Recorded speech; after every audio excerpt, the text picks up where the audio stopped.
and welcome to World Insight with me, Tian Wei. The program is coming to you live Monday to Friday on CGTN. This year's Summer Davos came to an end today. On Thursday, around 200 meetings were held and over 2,000 participants from more than 100 countries and regions attended. The summit covered a range of topics like the opportunities and risks regarding new technologies like artificial intelligence and customized medical care. It also looked at China's economic outlook and the ongoing trade war between China and the United States. Let's take a review. The Summer Davos Forum focused on shaping innovative societies in the Fourth Industrial Revolution. Such a revolution is marked by the advent of cyber-physical systems, or the novel ways in which technology becomes embedded with societies and people. Examples include artificial intelligence, breakthrough materials, and approaches to governance that rely on cryptographic methods such as blockchain. A new round of industrial revolution has come into being in the age of globalization. We have gone through several rounds of industrial revolutions, and they have all boosted the globalization of trade. And this new round of industrial revolution has come into being against the backdrop of globalization at a time when mankind is facing new challenges and has to come up with new wisdom to respond to these new challenges. Despite the global outcries against unilateralism and protectionism, Washington has ramped up its tariffs once again against Chinese exports. The numerous rounds of China-U.S. trade negotiations have been ineffective in de-escalating the trade war. In response, Premier Li has voiced confidence in China's economy during the summit.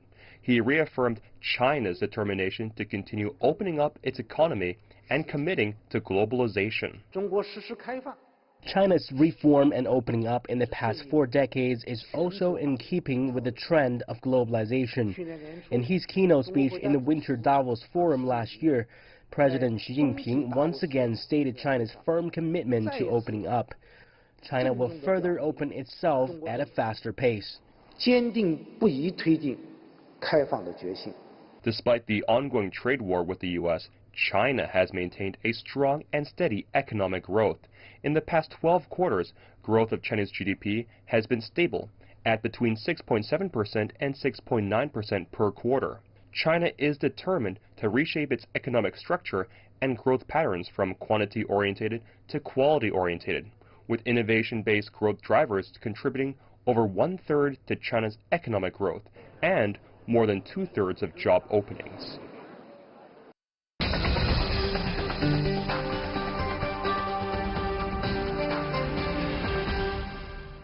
For more discussion related to the World Economic Forum's annual meeting of the new champions, also known as Summer Davos, with us in our Beijing studio, Liu Baocheng, Dean of the Center for International Business Ethics from the University of International Business and Economics.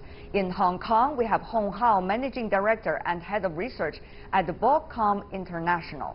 In New York, we are joined by Max Wolf, 55 Capital Partners, also Professor of Economics from the New School University. Gentlemen, welcome to our program. I want to start by asking you about some of the points mentioned in the speech given by Chinese Premier Li Keqiang. Many have been quite impressed by some of the points he made.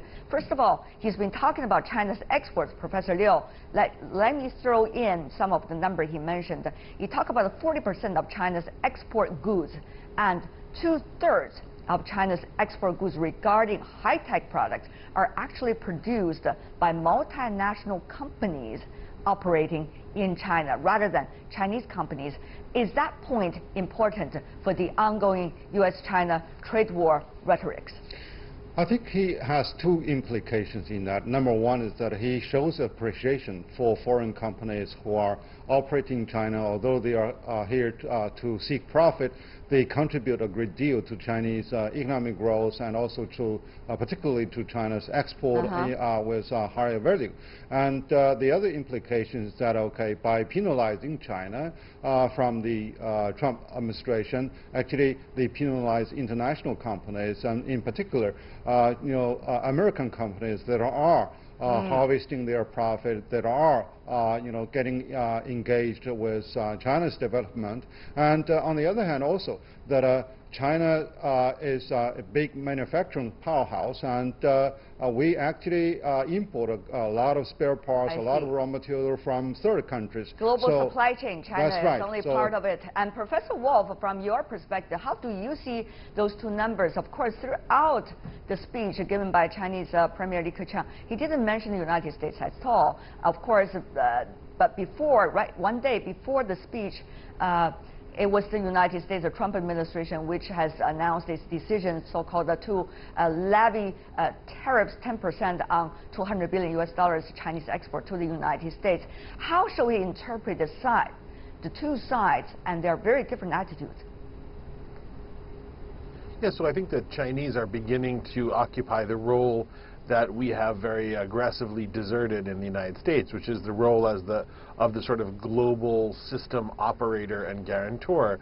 And what I think we're hearing from Chinese leadership is that in the leadership vacuum created by this sort of rather sudden shift of the U.S. policy position from guarantor, celebrator, sometimes force feeder to the world of free trade rhetoric, we now have a protectionist rhetoric and policy, and that's a bit of a shock to the system.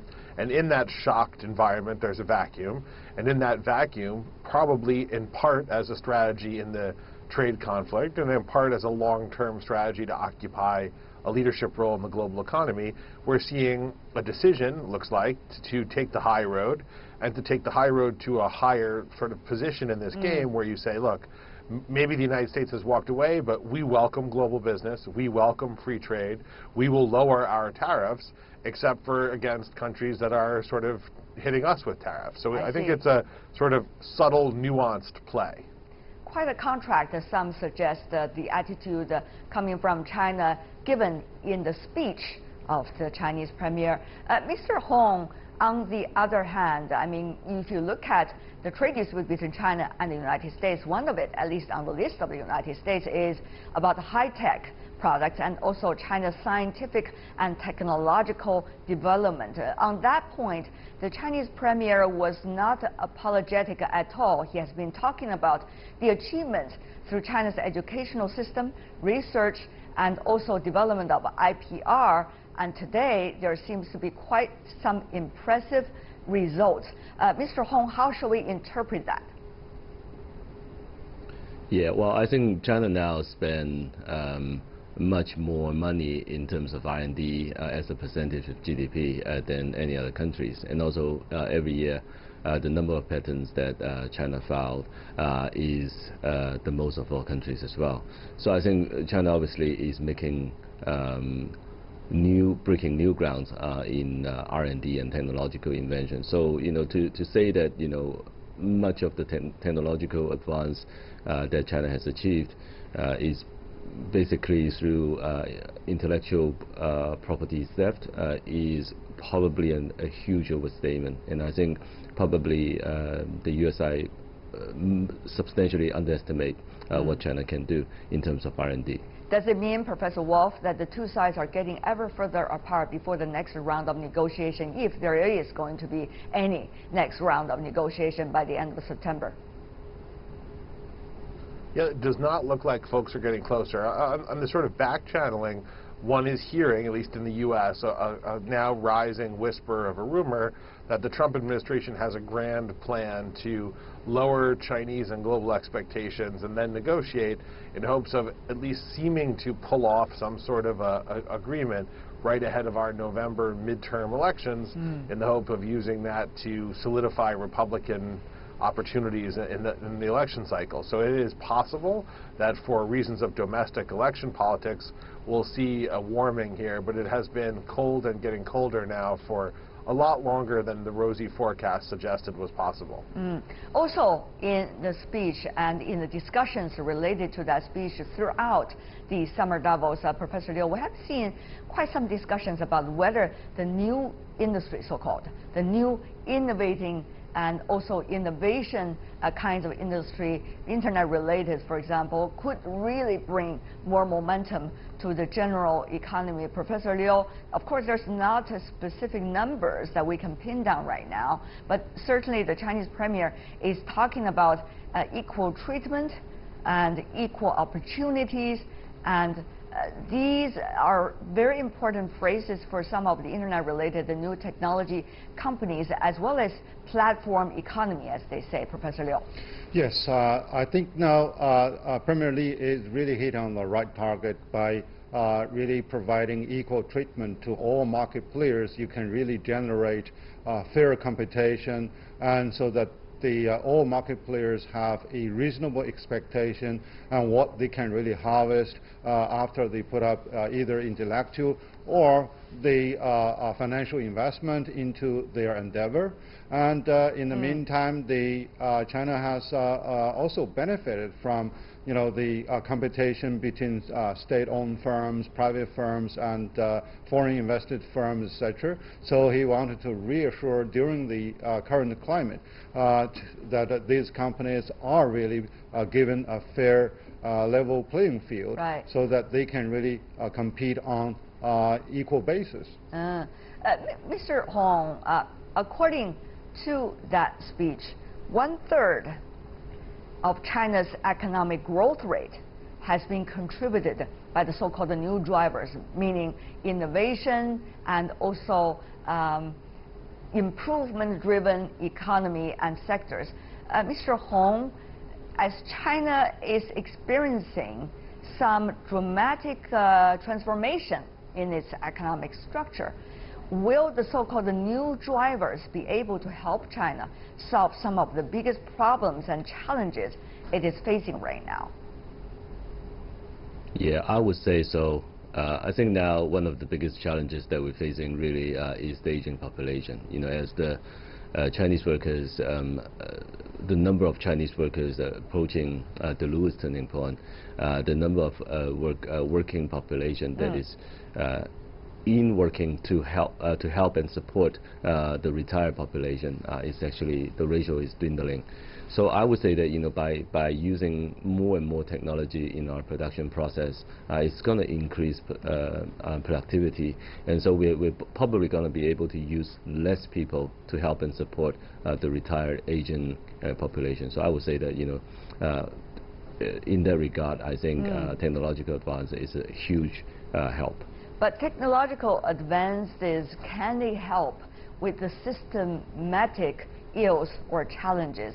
Professor Wolf, you know that in China, consumption has been such a new driver for the economic growth rate, but at the same time, people wonder about the new momentum, how sustainable it is if the system will not be able to efficiently reform and opening up. Of course, the Premier also addressed those issues in his speech about China's further reform and opening up, very specific measures from tax cuts to some of the most important equal treatment measures to all kinds of industries of different natures. So, Professor Wolf, will they solve the problem? That is the question, isn't it?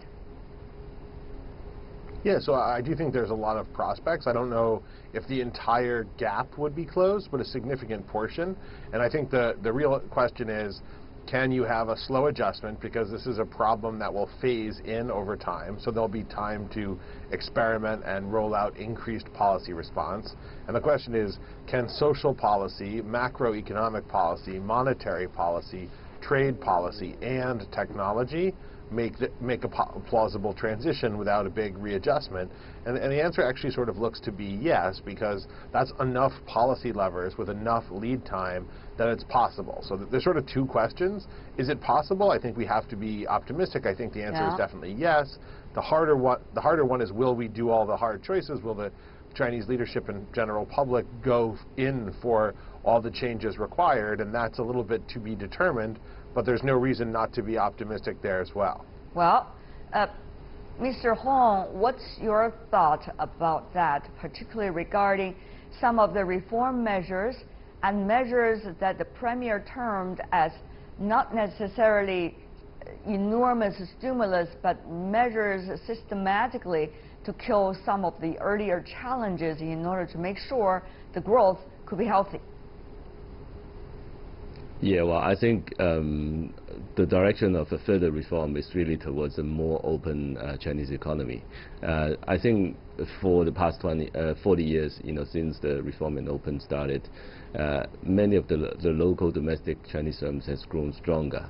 Technologically, they're getting more sophisticated. So I think, at this point in time, at this juncture, they're probably more than ever to be ready for foreign competition. So once you introduce a foreign competition, it's going to lift the level of the game, lift the playing field in the domestic Chinese market further. So I think it's, in a way, it's going to give a bigger playground for the domestic Chinese firms and better markets and better competitors to play with. That's beautifully said, but Professor Liu, there is some concern about whether implementation will be done leading up or following these promises.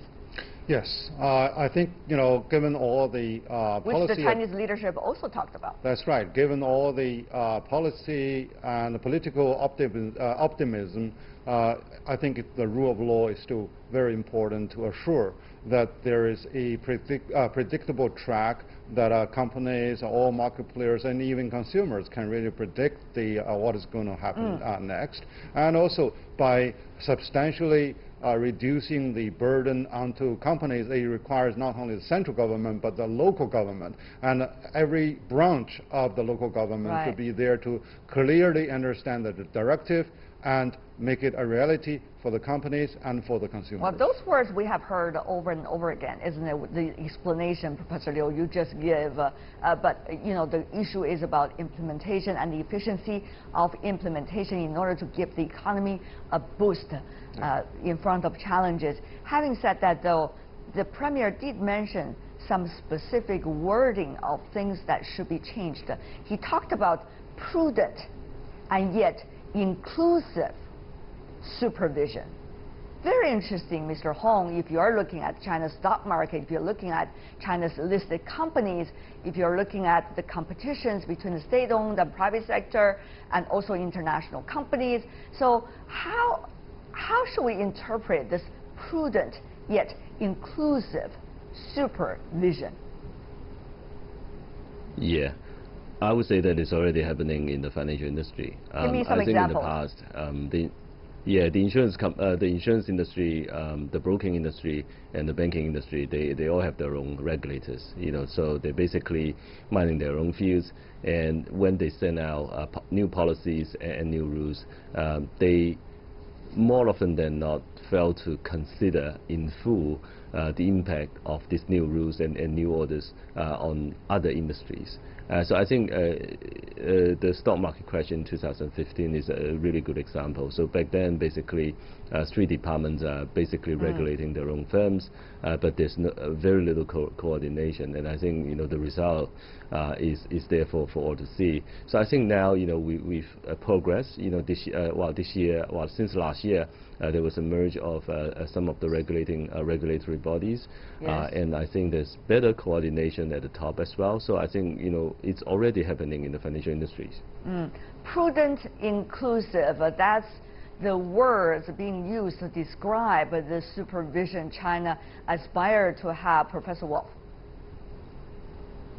Yeah, but I think the idea here also being that prudent means long-term and still figuring out what the national economic development goals are, but inclusive, at least in my ear, sounds like an opening up to more global firms. Clearly there was specific language focused on the financial firms, which I know have been very anxious to get into the Chinese markets. I think as the debt dynamics on internal indebtedness in China shift, and as the global financial economy gets more developed, hopefully, and more integrated despite the trade frictions, it's going to be very exciting for financial firms to enter China. And there the question is, you need a regulatory framework that's world-class to get the best performance, but being more inclusive means basically integrating the Chinese financial economy into the global financial economy, which is probably one of the last remaining developments to make China potentially the world's premier economic superpower. Right. But Professor Liu, it is very clear, as some of those who participated in the Summer Davos talking about China-U.S. trade relations, about $200 billion that the Trump administration recently decided, it's poisoning the atmosphere, even though the number of that trade or tariff is not necessarily gigantic in terms of the overall economy of both sides, and yet the kinds of air and the kinds of harming to the confidence of both economies and the global economy is something most people are concerned about. If the Chinese leadership, as being demonstrated in the Summer Davos this time, reaffirm the audience coming from all over the world with words, at least for now, about future actions, will that be able to help to lessen the so-called poisoning of the atmosphere? Yes, it is, as the biggest economy and also as the biggest source of innovation for so many decades, and the sudden dramatic shift of the attitude from the U.S. administrator is really shocking to the whole world. But however, that really paved a very stark contrast in terms of backdrop, where China is standing out to defend global multilateralism, and it's there to defend the climate change issue, as there to raise the optimism among those investors and business people that, hey, the second economy is offering you the opportunity to work better, right, and to have a better treatment. Mr. Hong, before we go, very briefly from you, China is well known to be able to fight its way out of a dark tunnel. That has been mentioned by the Chinese premier also at the speech he gave at the Summer Davos. When there is difficulty, Chinese are really geared up in order to overcome those difficulties and even figure out some new solutions that they could use for further reform and opening up. Is this the time, Mr. Hong? I think so. I think the Chinese resilience has been resounding. I think we have a very long history to prove that. I think now it is the time, and especially at a time when sort of a foreign pressure is getting intense, it's actually a time to test the resolve and the resilience that the Chinese people has exhibited for thousands of years. All right. Before we go, final one sentence, if you can, Professor Wolf, from your side. Yeah, look, I think that we've seen lots of doubters and lots of international crises from 1997 to 2008, and more or less this experiment, this sort of grand and inspiring experiment, has continued, and I think you'd be a fool to bet against that continuation going forward. All right, Max Wolf, Liu Baocheng, and Hong Hao, thank you so much, gentlemen, coming from China and the United States, coming over to our discussion today. Really appreciate it. Thank you.